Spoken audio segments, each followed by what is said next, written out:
Hey, welcome back. I have quite a few different knives that are quite hard to get. And someone mentioned to me that Metal Complex did a top 20 video of his favorite knives in his collection, I think it was, and that I should do one too.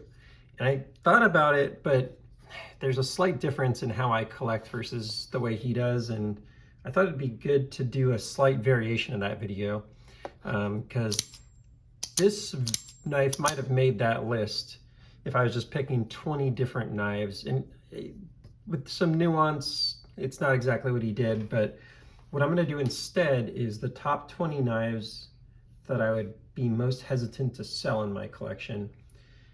And I did everything I could to not make too many of these my favorite knives because technically I would have ended up way too much with one model, and you'll see there's still too much, but let's start it off here with one that probably would not have made the list, but that I do think is a really cool knife, and I've always wanted it since I saw it, and just think they did such a phenomenal job. It's one I'm really proud to have in my collection. It's the DLC Coat Evo 3.0. It's the only Evo on the list, and again, if I were to just be super redundant here, and I am being redundant, wait till you see, but if I was being super redundant, this wouldn't have made the list, but it's really good. It's one of my favorite knives, and that's number 20. I'm actually going to do this in order, by the way, of the ones I'd be most likely to sell. So this 20, that's the one I'd be most likely to sell. Here's the next one, and it is the Rockstead Higo 2 CF, and it's one that I'm very proud to have in the collection. It's also one that I just enjoy picking up and feeling the action on. It's just so good. So good. Yeah, it's an amazing knife, but it's not something I would carry. It's just one that's really cool and that I like having in the collection because it really shows me the range of what's possible with human effort. One of my other favorites, just all around, the action is just so unbelievable, is the Koenig Arius. I've actually had a couple situations where someone offered me a knife I really wanted, and I'd have to give this one up. I got this from a guy I really like. He sold me a few knives. Actually, he sold me that black DLC CFK Evo also. And so I know it's good, and I'm like, I could sell it, but then I got to go find another one that's good. And they're just so good. I really wanted one that I knew was not messed with and came from a really good seller, because it's so hard to get these directly from the maker. I'm hoping the minis come out and maybe it would even replace this, but it's a really, really great knife I really love. Again, maybe one that wouldn't make the list if I was being more redundant, but it's right up there as number 17, or rather number 18. Number 17 here is this Hawk Deadlock, which when I got, I did not know I was going to like so much, but the fit, the finish, this kind of cool pocket clip, the carbon fiber inlay, just everything on this is so good, and it's like my only OTF in the collection, and it's my one and done OTF right now. I imagine there's maybe some that compete with it that are the better whatever, but I like the guy I got this one from also, and yeah, it's one I'm glad to have in the collection and very much enjoy and think is just a really high quality knife. So that one is number 17. Number 16 is interesting because I've actually considered selling this a few times. Whoops, totally failed deployment there. This was one of my Demco customs, and as you can see, I'm not doing a great job of opening it right now. I think I may have under lubricated this one when I took it apart last, actually, so that may be my fault, but it is a beautiful, beautiful custom from Demco. It has these titanium inlays that are sculpted and just do these crazy things with the Autumn. So it's they're like green inlays, green titanium liners rather, and not inlays but liners, and they just play around with the light on the yellow Autumn. And the thing is like 5.5 ounces for a Demco full size. It's magna cut. It's got cool jimping. It's got a peanut. It's just got so much going for it. It's a really cool knife. If I had to carry a Demco full size, this might be it because it's just so light, and yeah, all the titanium anno everywhere and stuff. It's just freaking cool. That's a really awesome knife and is definitely on my top 20 list. So That is 5 down, so that would put us at number 15 here. Just an awesome one. This is a very early brown FSD. It's number 003. When I got it, it actually had a little bit of a detent issue where it was a little wiggly here. I sent it into Craig Brown. He fixed it. So there's a little bit of history on this knife with me interacting with Craig now, and it's immaculate. Got this from a known good source also. And man, what a freaking great sounding knife and cool knife. And God, I just freaking love what he did. The full size, to me, I actually like this more than the mini. There's only one reason that you'll see the mini later on the list than this. As a higher, I wouldn't give it up, and you'll see why when I get there. But damn, what a freaking cool knife that I really love having in the collection. All right, so we've done 20, 19, 18, 17, 16, 15. This next one is number 14 on the list. When I first started this sort of third phase of my collection, I got really into Tactile. And this is my favorite Tactile in the collection and the only one on the list. It's numbered number 194. They stopped making the flippers, so they only make the thumb studs now, which makes this very rare. And with this very small liner lock model, I actually like the flipper maybe a little more. It's a little less precarious and a little less uncomfortable to actuate than the regular ones. Now, the downside of these flippers are do not take them apart unless you really have to, because they have open bearings in them, and it's not a perfect knife, but it's one that I'd be very hesitant to part with. So that's number 14 there, is the Tactile Knife Company Rockwall flipper, number 194. Of course, one of these, this was going to be somewhere on the list. Man, what a satisfying knife. This is a Demco 8020 full size. It is just an amazing knife. There's a reason that it's on a lot of people's top list. It's beefy, but it's not too crazy, honestly. I mean, it is definitely a 7-ounce knife, but I've actually rated this my number 1 knife if I were to have a post-apocalyptic scenario. That would probably be my number 1 knife that I would get. Now, I actually have a different version of this for that situation where I have a no-slot 3V blade steel. That would be my number 1, but in the real world, which doesn't have that situation yet, this 20 CV version with the slot is one of my favorite knives in the collection. Coming in number, what was that, 13? I gotta recount. I'm sorry, I'm gonna be doing that a lot this video because I get distracted. So 20, 19, 18, 17, 16, 15, 14, that was number 13.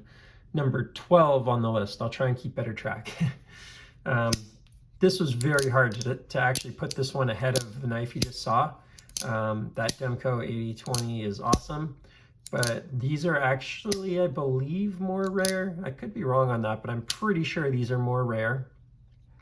Now, this is not USA made like that other Demco 8020. This is a Demco 20.5 Tiemascus, but it's just so freaking like good. The action on it is so snappy and it feels so good in hand. It's a full dress Tiemascus knife. You know, like I said, about 100 of these made. It's 3V blade steel. These go for about $1,000. So it's actually a higher MSRP, believe it or not, than that full-size Demco. And yeah, number 12 on the list. I'd be very, very hesitant to part ways with this beauty here. This is a really cool one. I also got it from a really good guy. All right, number 11, and then we're down to the final 10. Again, failing with the peanut sharks all day. I don't know what's going on with me here. I have been at it for a while, so my hands are probably fatigued is what's going on. This is a titanium. It's actually my first custom I got from Demco. Sculpted, blue anodized with bronze ano on the back, on the pocket clip, the standoffs, backspacers, and everything. I love the blade shape on this. It's, to me, a more functional one than the Autumn one. So like for a lot of uses, I would think this would actually be better. The only thing downside on this is the weight, but Magna Cut, hand ground in 2022. I think this was for Blade Show 2022, if I recall. Man, that's just a freaking beauty. I'd be very hesitant to part with this one. And was very excited when I got it and really sort of marked, it was my first $2,000 plus knife. And it's just one that I'm very proud to have in the collection for sure. When it comes to my Demco collection, this one is very high on that list. So that's number 11. All right, final 10, coming down to it. Now you're gonna see where my mind is gravitating to right now, because no more Demcos. Oz Roosevelt Silver Surfer. Man, this one, there's a few more that you're gonna see on this list, and it's very hard to put this one below some of those, because this is my only one that I carry right now in my collection. It has some wear on the pocket clip, and but man, Magna Cut, just beautiful, you know, configuration where you're never going to see really any marks. I mean, you have to really put some effort in to see marks in this finish here, this golf putter polish finish. And yeah, I mean, I put a picture of one of these in a Roosevelt group for a trade, I think it was, or something. I can't remember what I was doing exactly. But people, I think 7 people contacted me within 15 minutes to offer me money to sell it.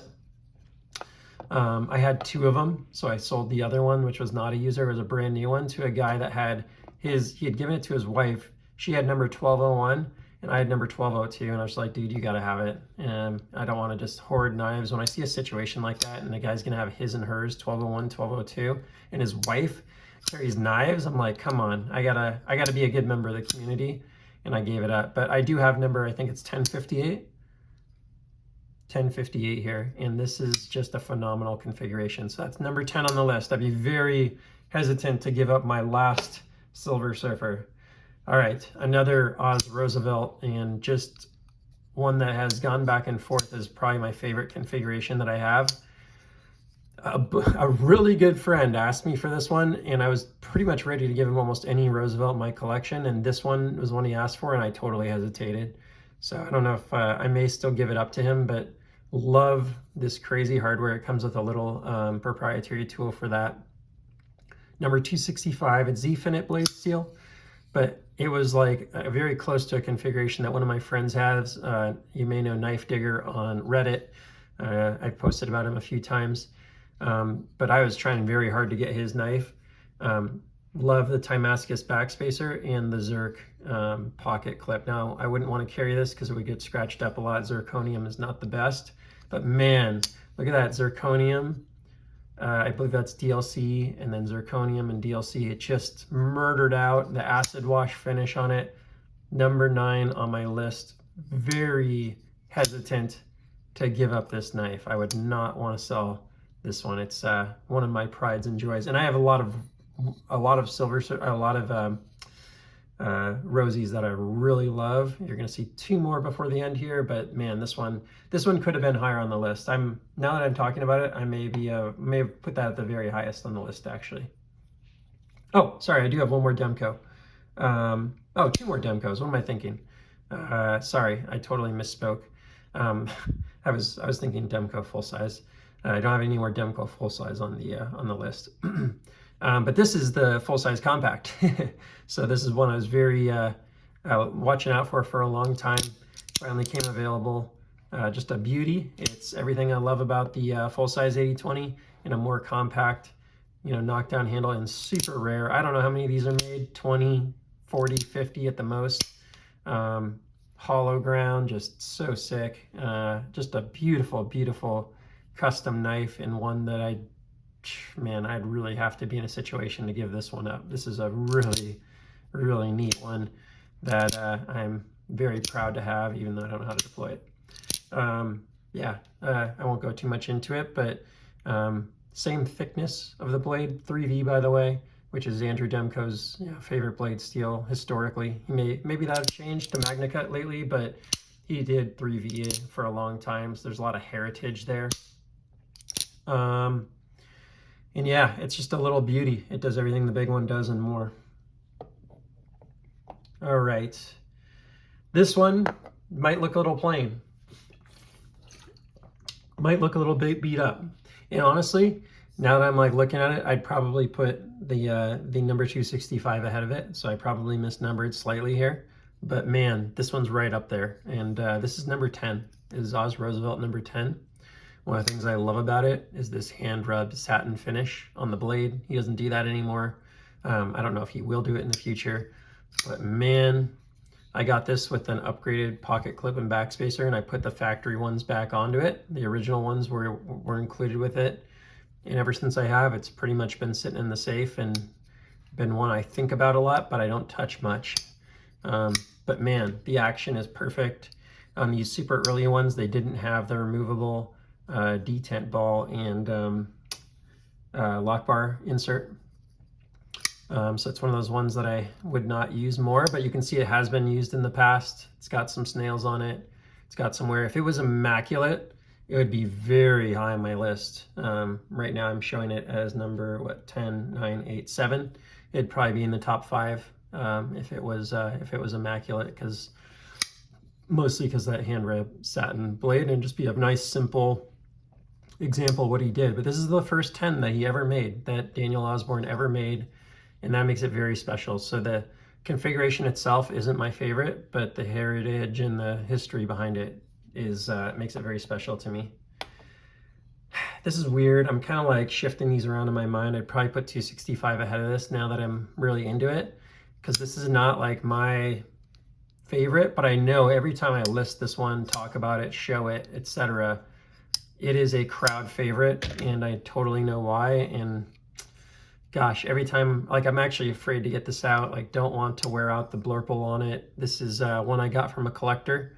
It is number 330, yeah, so Zozif in it, 330, but a nice stonewashed blade on it. Beautiful stonewashing on there. Pretty immaculate, like there's a little here and there on the anode that I think is just factory, because that guy did not carry this knife. Super simple, like bronze ano on the pocket clip and on the backspacer. But man, that blurple is crazy. From different angles, you get all sorts of different colors. In different parts of it, you get different colors. It is just a wild, wild one. And man, there are not many like this. So it's kind of like the Silver Surfer on steroids. Plus it's older, it's number 330, so it makes it pretty special that it's so brand new. So number 10, number 330, number 265 and my Silver Surfer are all pretty interchangeable, but Silver Surfer is a little lower. All right, top 5 on the list. And this may have been a slightly different Hinderer, but I did a friend a very big favor, because he did me a very big favor, and I sold him my stonewashed, non-flipper, fullered non-flipper. So this is my last of that configuration of a fullered non-flipper XM18 3.5.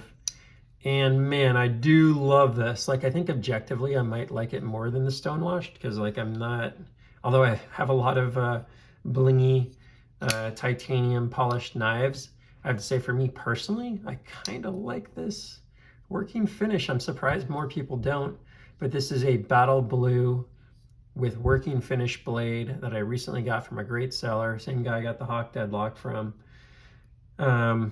It's got this Blade Show 2021, whatever you call this thing, plug or insert or whatever. I can't ever remember the name of it. It's immaculate. He was a lefty, so this was totally a collector for him. It has phenomenal action. Like, I obviously, if you watch my videos, complained about Hinderer action early on.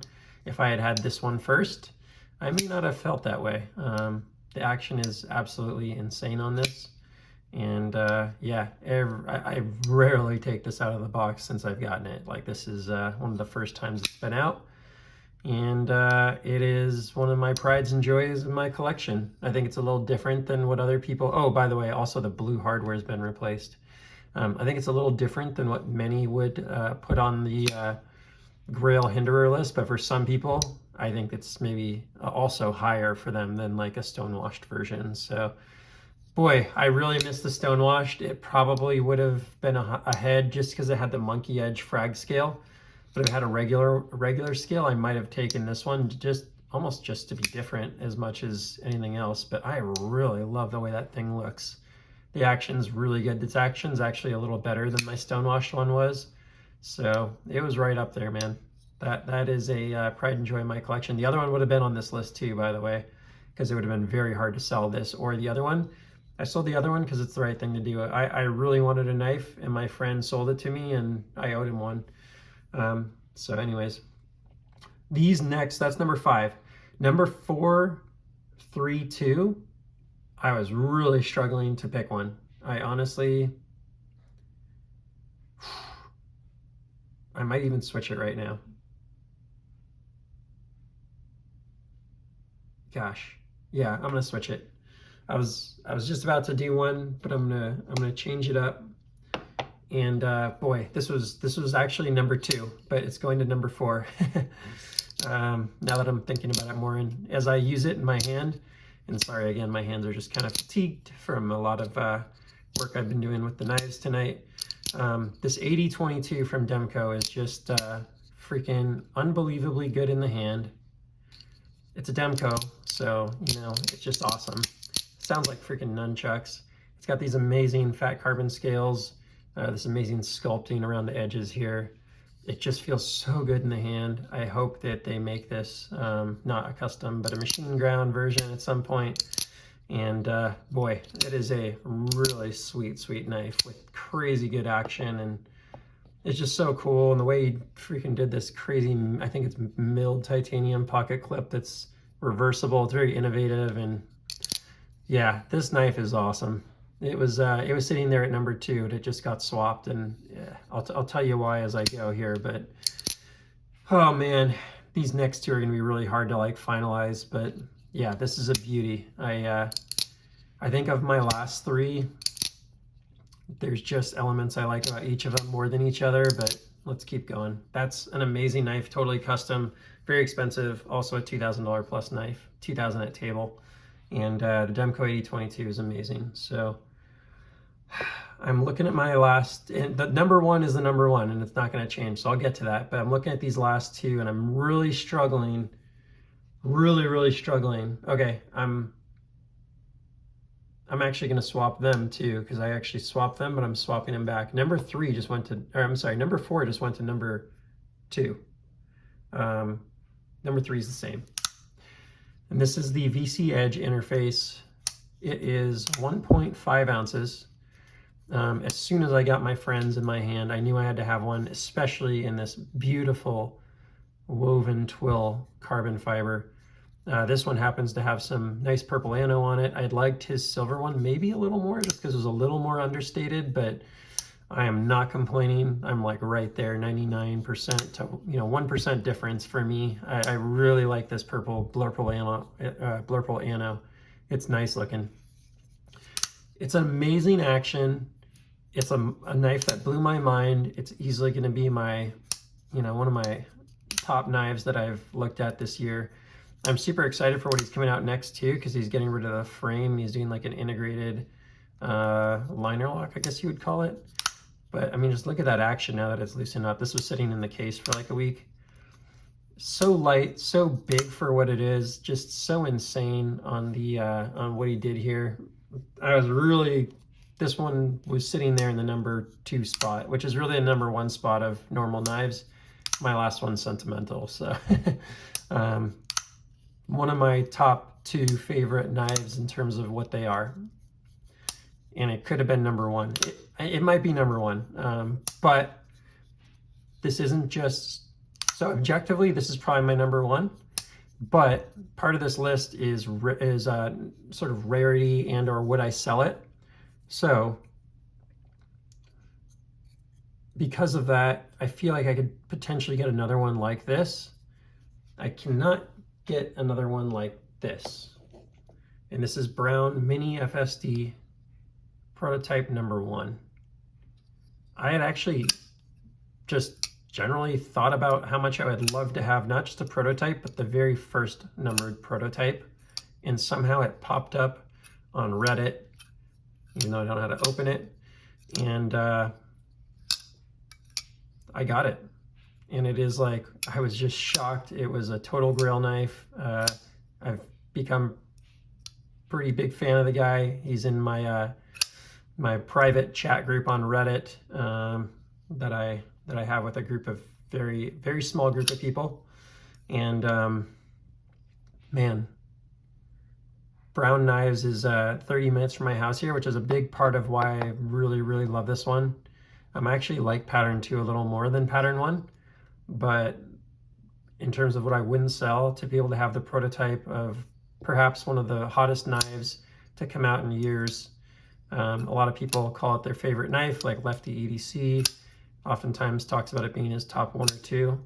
You know, very credible people. I also feel like it's just amazing on for so many reasons. I just think this knife is freaking awesome. The number of deployment methods, the fidgetiness, the toughness of it in terms of like the actual handle itself is really cool.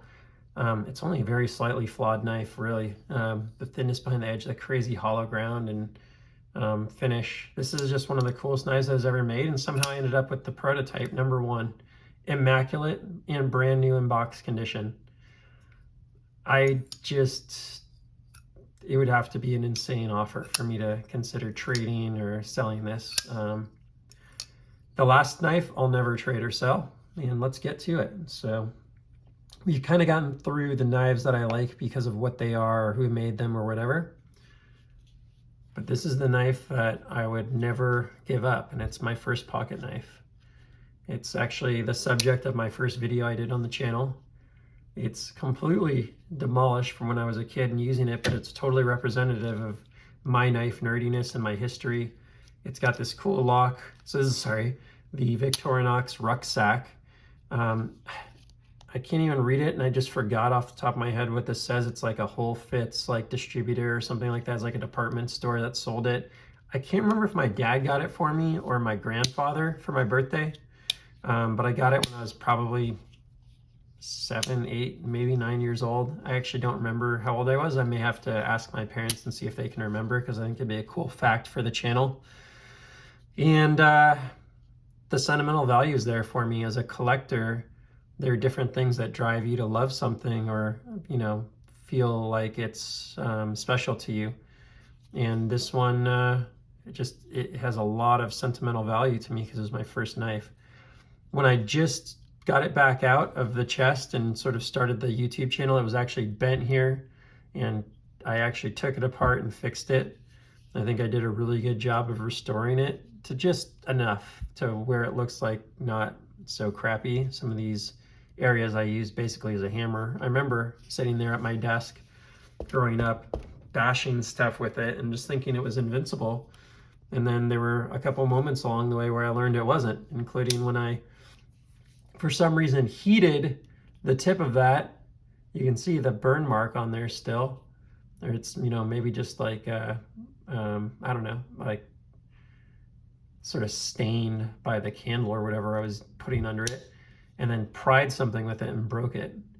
But that's my first knife, and that is my #1 right there. And yeah, no one will ever take this one away from me. It's very, very special to me. Just given what I've done with knives, my collection, this YouTube channel, everything. The only person that will ever have this knife is probably my son. And I hope he really loves it. Maybe he'll even watch this video someday and know how much it meant to me, and then maybe it'll mean something to him. So that's all for now. Hope you enjoyed that as much as I did. Thanks for the folks that encouraged me to do it. Please like, subscribe, and I will see you on the next one. Take care.